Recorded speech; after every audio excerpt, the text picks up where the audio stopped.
नमस्कार दोस्तों, स्वागत है आपका एक और नए वीडियो में। दोस्तों आज के वीडियो में हम पढ़ने वाले हैं दिल्ली सल्तनत के अंतर्गत गुलाम वंश। मध्यकालीन इतिहास की सीरीज का ये तीसरा वीडियो है। 2 वीडियो पहले अपलोड हो चुके हैं अरब और तुर्क आक्रमण के, जो अगर आपने नहीं देखे हैं तो ऊपर आई बटन में लिंक दे रखा है प्लेलिस्ट का, आप जाकर देख सकते हैं। तो चलिए आज का जो वीडियो है वो स्टार्ट करते हैं। दोस्तों 1206 से लेकर 1526 ईस्वी का जो इतिहास रहता है उसको हम पढ़ते हैं दिल्ली सल्तनत के अंतर्गत। इस समय काल में हम 5 जो राजवंश है उनको पढ़ते हैं, यानी कि दिल्ली सल्तनत के अंतर्गत 5 राजवंश शासन करते हैं, जो क्रमशः होते हैं गुलाम वंश, खिलजी वंश, तुगलक वंश, सैयद वंश और लोदी वंश। गुलाम वंश का शासनकाल होता है 1206 ईस्वी से 1290 ईस्वी तक। उसके बाद में खिलजी वंश आता है जो 1290 से 1320 ईस्वी तक इसका शासनकाल रहता है। इसके बाद तुगलक वंश जो कि दिल्ली सल्तनत का सबसे बड़ा राजवंश है, मतलब कि सबसे ज़्यादा समय तक ये राजवंश रहा है तुगलक वंश। कब से कब तक? 1320 ईस्वी से 1414 ईस्वी तक। इसके बाद में सैयद वंश आता है जो 1414 ईस्वी से लेकर तो 1351 ईस्वी तक इसका शासनकाल रहता है। और बाद में आता है लोदी वंश जो कि 1451 से लेकर 1526 ईस्वी तक जो है इनका शासनकाल रहता है। उसके बाद में जो है फिर वो मुग़ल एम्पायर की शुरुआत होती है। तो आज का जो वीडियो है इसमें हम गुलाम वंश को पूरा कवर करने वाले हैं। तो चलिए स्टार्ट करते हैं गुलाम वंश से। दोस्तों 1206 से लेकर 1290 ईस्वी का जो शासन होता है वो गुलाम वंश के अंतर्गत हम पढ़ते हैं। मोहम्मद गोरी जब भारत से लौट के गया तो उसने भारत में अपना गवर्नर के रूप में कुतुबुद्दीन ऐबक को छोड़ के गया, क्योंकि कुतुबुद्दीन ऐबक ने इस वंश की स्थापना की और कुतुबुद्दीन ऐबक मोहम्मद गोरी का गुलाम था। तो इसलिए इस वंश का जो नाम है वो गुलाम वंश पड़ गया। लेकिन कुछ इतिहासकार हैं वो इस वंश को मामलुक वंश के नाम देते हैं। मामलुक का अर्थ होता है कि गुलामी से मुक्त माता पिता की संतान। तो कुछ जो इतिहासकार है उसको मामलुक वंश कहते हैं, बाकी अधिकतर जो सब जगह हमको मिलता है वो गुलाम वंश मिलता है। गुलाम वंश के अंतर्गत कुल 11 शासक जो है उन्होंने शासन किया है इस समय काल में। 1206 से लेकर तो 1290 ईस्वी तक जो है वो कुल 11 शासक हुए हैं, जिसमें पहला जो शासक था वो था कुतुबुद्दीन ऐबक 1206 से 1210 ईस्वी तक। आराम शाह जो कुछ महीने रहा इसलिए 1210 ईस्वी। उसके बाद में इल्तुतमिश 1210 से 1236 ईस्वी तक।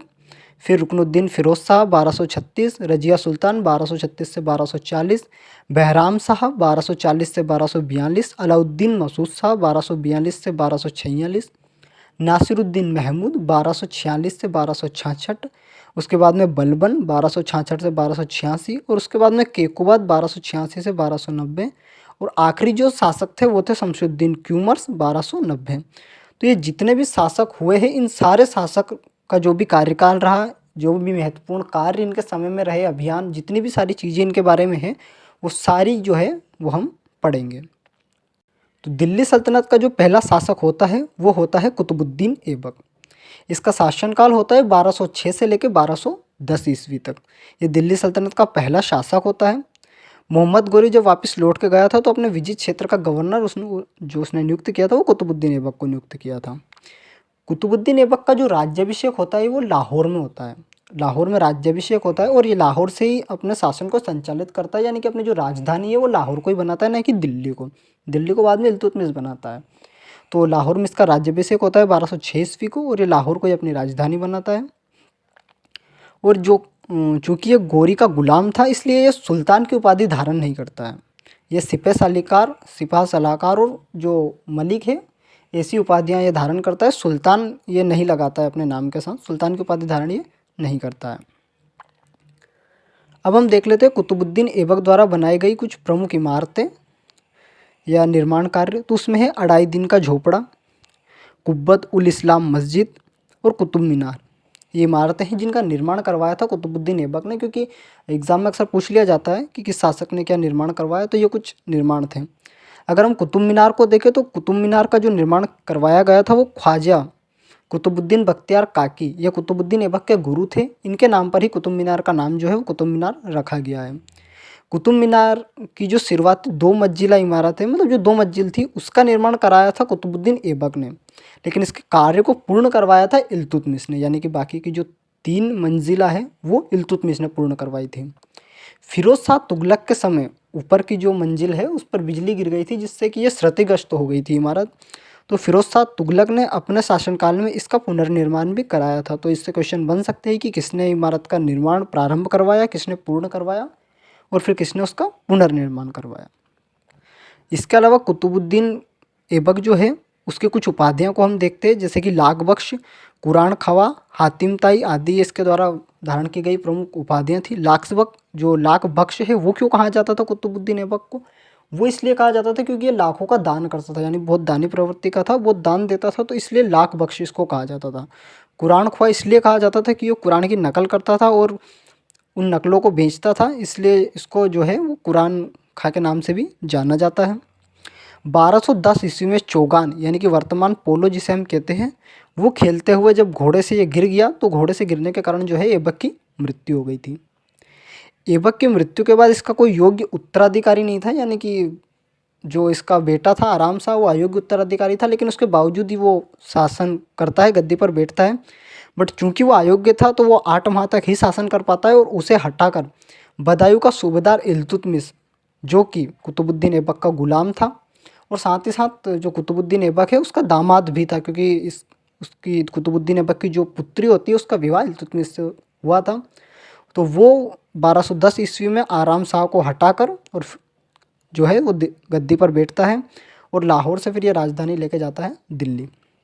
आराम शाह को गद्दी से हटाने के बाद इल्तुतमिश दिल्ली सल्तनत का अगला शासक बनता है। ये 1210 से 1236 ईस्वी तक दिल्ली सल्तनत के अंतर्गत शासन करता है। शासक बनने के पहले इल्तुतमिश बदायूं का सूबेदार था। इल्तुतमिश वो पहला शासक होता है जो सुल्तान की वास्तविक उपाधि धारण करता है। ये जो बगदाद के खलीफा होते हैं उनसे सुल्तान की उपाधि प्राप्त करता है। सुल्तान की उपाधि प्राप्त करने के कारण इसे दिल्ली सल्तनत का वास्तविक संस्थापक कहा जाता है, क्योंकि पहला शासक होता है जो सुल्तान की उपाधि प्राप्त करता है। ख्वारिज्मी के शाह के राजकुमार जलालुद्दीन मंगबर्णी जब चंगेज खां के विरुद्ध अभियान करते हैं तो वो इल्तुतमिश की सहायता मांगते हैं, लेकिन जो इल्तुतमिश है उसको पता था कि अगर वो सहायता करता है तो जो चंगेज खां है उसके आक्रमण का जो खतरा है वो दिल्ली पर भी बना रहेगा या बनेगा। तो इस कारण जो इल्तुतमिश है वो सहायता देने से मना कर देता है और दिल्ली सल्तनत की मंगोल आक्रमणकारियों से सुरक्षा करता है। इल्तुतमिश अपने शासन के दौरान इक्ता व्यवस्था, मुद्रा प्रणाली और सैन्य संगठन को जो है वो अधिक सुव्यवस्थित करता है। इक्ता प्रणाली से तात्पर्य था भूमि सामंतों को, या जो भू सामंत होते यानी कि जो सामंत लोग होते थे उनको वेतन के बदले भूमि प्रदान करना। उनको वेतन नहीं दिया जाता था बल्कि वेतन के बदले भूमि का कुछ हिस्सा उनको दिया जाता था, जिसके अंतर्गत उस भूमि पर जो भी लगान आता था उसको वो अपने वेतन के रूप में लेते थे। इल्तुतमिश तुर्कान ए चहलगानी नाम के एक संगठन की स्थापना करता है। तुर्कान ए चहलगामी एक ऐसा दल था जिसमें इल्तुतमिश अपने विश्वास पात्र 40 तुर्क अमीरों का एक संगठन बनाता है और उन 40 विश्वास पात्र अमीरों की सहायता से वो शासन करता है या शासन में उनकी सलाह लेता है। इसी दल को चारगान या चालीसा दल भी कहा जाता था, जो इसी दल के अन्य नाम थे। इसके बाद हम इल्तुतमिश के प्रमुख अभियान को देख लेते हैं। इल्तुतमिश 1215-16 में पहला अभियान करता है यालदोज के खिलाफ, जो कि तराइन के तीसरे युद्ध के नाम से जाना जाता है। इसमें ये यालदोज को पराजित करता है। उसके बाद 1217 में मुल्तान के जो शासक थे नसीरुद्दीन कुबासिया, उसको ये पराजित करता है 1217 में। 1225-26 में बंगाल के शासक गियासुद्दीन आजम को पराजित करता है और बंगाल पे जो है वो अधिकार करता है। 1227 में दोबारा कुबाचा को पराजित करता है और इस बार ये सिंध और मुल्तान पर, जो कि कुबाचा के क्षेत्र के अंतर्गत आते थे, उन पर अधिकार कर लेता है। 1226 से 1231 के बीच ग्वालियर, रणथंबोर और मादोर जो क्षेत्र है उन पर क्रमशः विजय प्राप्त कर लेता है। 1236 में इल्तुतमिश की मृत्यु हो जाती है। इल्तुतमिश अपने जीवन काल के दौरान ही रजिया सुल्तान, जो कि उसकी पुत्री थी, को अपने उत्तराधिकारी के रूप में नियुक्त कर चुका था, लेकिन तुर्कान ए चहलगामी दल, जो दल इल्तुतमिश ने बनाया था 40 तुर्कों का, ये रजिया को सुल्तान मानने से इनकार कर देते हैं, क्योंकि रजिया एक महिला थी और वो एक महिला को सुल्तान के रूप में स्वीकार नहीं करना चाहते थे। इसलिए इल्तुतमिश के अयोग्य पुत्र रुकनुद्दीन फिरोज शाह को अगला उत्तराधिकारी नियुक्त करते हैं। लेकिन जो रजिया है वो जनता के सामने जाती है और उनसे सहायता जो है वो मांगती है और आम जनता की सहायता से ये रुकनुद्दीन फिरोज शाह को गद्दी से हटा देती है और दिल्ली सल्तनत की जो है वो अगली शासिका बनती है। रजिया दिल्ली सल्तनत की पहली महिला शासिका और एकमात्र महिला शासिका होती है। रजिया सुल्तान 1236 से 1240 ईस्वी तक दिल्ली सल्तनत के अंतर्गत शासन करती है। इस दौरान इनका विवाह मलिक अल्तुनिया नाम के व्यक्ति से होता है। रजिया जमालुद्दीन याकूत नाम के एक अमीर को अमीर ए आखुर जैसा उच्च पद प्रदान कर देती है। अमीर ए आखुर का अर्थ होता था शाही अस्तबल का उच्च अधिकारी। अस्तबल यानी कि जहाँ घोड़े रखे जाते थे वहाँ का उच्च अधिकारी। लेकिन याकूत एक तुर्क नहीं था, इसलिए जो तुर्क अमीर होते हैं वो असंतुष्ट हो जाते हैं कि रजिया ने याकूत को इतना बड़ा पद क्यों प्रदान किया, और वो याकूत और रजिया के बीच में प्रेम प्रसंग की अफवाहें उड़ाते हैं। रजिया अपने पति अल्तुनिया के साथ मिलकर बहराम शाह के खिलाफ अभियान करती है, लेकिन कैथल के निकट रजिया और अल्तुनिया की हत्या कर दी जाती है और बहराम शाह जो होता है वो बनता है दिल्ली सल्तनत का अगला शासक। 1240 में बहराम शाह दिल्ली सल्तनत का अगला शासक बनता है। ये अपने शासनकाल के दौरान नायाब ए ममलिकात का एक नए पद का जो है वो सृजन करता है, जो कि शासक के बाद यानी जो सुल्तान है, सुल्तान के बाद सबसे बड़ा पद होता था, और ये एदगीन को उस पद पे नियुक्त करता है सबसे पहले। बहराम शाह 1240 से 1242 तक शासन करता है और उसके बाद में मसूद शाह अगला शासक बनता है। मसूद शाह केवल 1246 तक ही शासन कर पाता है और इसके बाद में नासिरुद्दीन महमूद बलबन की सहायता से अगला शासक बनता है। 1246 में नासिरुद्दीन जो है वो अगला शासक बनता है और ये बलबन को अपना वजीर नियुक्त करता है। नासिरुद्दीन एक उदारवादी और धार्मिक प्रवृत्ति का व्यक्ति था। ये कुरान की नकल करके अपनी जीविका चलाता था, कुरान की नकल करता था, उसको बेचता था और उससे अपनी जीविका चलाता था। बलबन अपनी पुत्री का विवाह नासिरुद्दीन महमूद के साथ करवाता है। नासिरुद्दीन महमूद की 1266 में मृत्यु हो जाती है। उसके बाद बलबन दिल्ली सल्तनत का अगला शासक बनता है। बलबन 1266 से 1286 ईस्वी तक दिल्ली सल्तनत के अंतर्गत शासन करता है। बलबन शासन करने के दौरान ईरानी परंपरा में दरबार का गठन करता है। यह सजदा और पाबोस परंपरा की शुरुआत करता है और दरबार में नवरोज उत्सव मनाना प्रारंभ करवाता है। सजदा का अर्थ होता है सर झुकाना, यानी सजदा करना सुल्तान के सामने, और पाबोस का अर्थ होता था सुल्तान के पैरों को चूमना। तो ये जो परंपराएं हैं इनकी शुरुआत बलबन करता है। बलबन लोह और रक्त की नीति का प्रतिपादन करता है, यानी कि कठोर दंड देना। जो बलबन है वो किसी भी अपराध के लिए बहुत कठोर दंड देता था। हाथी के नीचे कुचलवाना और लोहे की राड़ों से जो है वो अपराधियों को काटना आदि जो चीज़ें हैं, और सबके सामने जो है यानी कि जनता के बीचों बीच गर्दन जो है वो काटना, ऐसी चीज़ें जो कठिन से कठिन चीज़ें है वो कराई जाती थी, जिसको लोह और रक्त की नीति कहा जाता है। तो ये इसका जो प्रतिपादन है वो बलबन करता है। इसके अलावा बलबन जिल्ले अल्लाह यानी कि ईश्वर की छाया जो उपाधि है वो धारण करता है, और बलबन चालीसा दल को समाप्त कर देता है। चालीसा दल यानी कि तुर्कान ए चहलगानी, जिसकी शुरुआत किसने की थी? इल्तुतमिश ने। इल्तुतमिश ने यह दल बनाया था। इसको बलबन जो है वो ख़त्म कर देता है, क्योंकि बलबन जो है वो निरंकुश शासक था। वो अपने जो शासन के में है किसी का हस्तक्षेप बर्दाश्त नहीं करता था, तो इसलिए वो जो चालीसा दल है उसको समाप्त कर देता था, ताकि कोई भी जो है उसके शासन के दौरान उसके कार्यों में हस्तक्षेप बिल्कुल भी ना करे।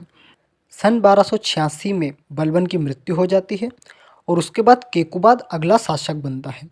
केकुबाद 1290 ईस्वी तक शासन करता है और उसके बाद इसका पुत्र शमसुद्दीन क्यूमर्स अगला शासक बनता है। शमसुद्दीन क्यूमर्स की जलालुद्दीन खिलजी हत्या कर देता है, और हत्या करने के बाद ये दिल्ली सल्तनत के अंतर्गत अगला शासक बनता है। और दिल्ली सल्तनत के अंतर्गत नए वंश यानी कि गुलाम वंश का अंतिम शासक कौन होता है? शमसुद्दीन क्यूमर्स। तो ये गुलाम वंश को जो है समाप्त कर देता है और दिल्ली सल्तनत के अंतर्गत एक नए वंश यानी कि खिलजी वंश की नींव रखता है, जिसको हम पढ़ेंगे अगले वीडियो में। इसके बाद हम जो है वो कुछ MCQ जो इम्पोर्टेंट MCQ है इस वीडियो के, उनको हम अब देख लेते हैं। भारत में गुलाम वंश का संस्थापक कौन था? इनमें से किसने भारत में गुलाम वंश की स्थापना की थी? कुतुबुद्दीन ऐबक, बलबन, आराम शाह और इल्तुतमिश। तो किसने की थी? कुतुबुद्दीन ऐबक ने गुलाम वंश की स्थापना की थी। कुतुब मीनार का कार्य किसने पूर्ण करवाया था? इल्तुतमिश, कुतुबुद्दीन ऐबक, रजिया सुल्तान या बलबन? पूछा गया है कि किसने पूर्ण करवाया था, तो पूर्ण किसने करवाया था? वो करवाया था इल्तुतमिश ने। इल्तुतमिश ने कार्य को पूर्ण करवाया था। कुतुब मीनार बनवाया था कुतुबुद्दीन ऐबक ने, यानी कि स्टार्ट कुतुबुद्दीन ऐबक ने करवाया था, लेकिन पूर्ण किसने करवाया था? इल्तुतमिश ने करवाया था। इक्तादारी प्रथा की शुरुआत किसने की थी? तो इनमें से किसने इक्तादारी प्रथा चलाई थी? फिरोज शाह तुगलक ने, गियासुद्दीन तुगलक ने, इल्तुतमिश ने या बलबन ने? तो इक्तादारी प्रथा जो हमने पढ़ी थी वो किसने चलवाई थी? इल्तुतमिश ने शुरुआत की थी। अगला क्वेश्चन देख लेते हैं। रजिया सुल्तान किसकी बेटी थी? कुतुबुद्दीन ऐबक की, बलबन की, आराम शाह की या इल्तुतमिश की? तो किसकी बेटी थी रजिया सुल्तान? रजिया सुल्तान थी इल्तुतमिश की पुत्री। ठीक है। लाख बख्श के नाम से कौन सा शासक जाना जाता था? लाख बख्श यानी कि लाखों का दान देने वाला कौन था? इल्तुतमिश, कुतुबुद्दीन ऐबक, रजिया सुल्तान या बलबन? तो वो शासक जो था कुतुबुद्दीन ऐबक था। कुतुबुद्दीन ऐबक को लाख बख्श के नाम से जाना जाता था। निम्न में से कौन सा शासक चौगान यानी कि पोलो खेलते समय मर गया था, या जिसकी मृत्यु पोलो खेलते समय हो गई थी? कुतुबुद्दीन ऐबक, गियासुद्दीन, इल्तुतमिश या बलबन? तो जो कुतुबुद्दीन ऐबक है इसकी मृत्यु है पोलो खेलते समय हो गई थी। इस वीडियो पसंद आया तो वीडियो को लाइक जरूर करें। इसी तरह से अगली जो क्लासेस है वो आपको मिलती रहेगी। अगले वीडियो में हम खिलजी वंश को कवर करने वाले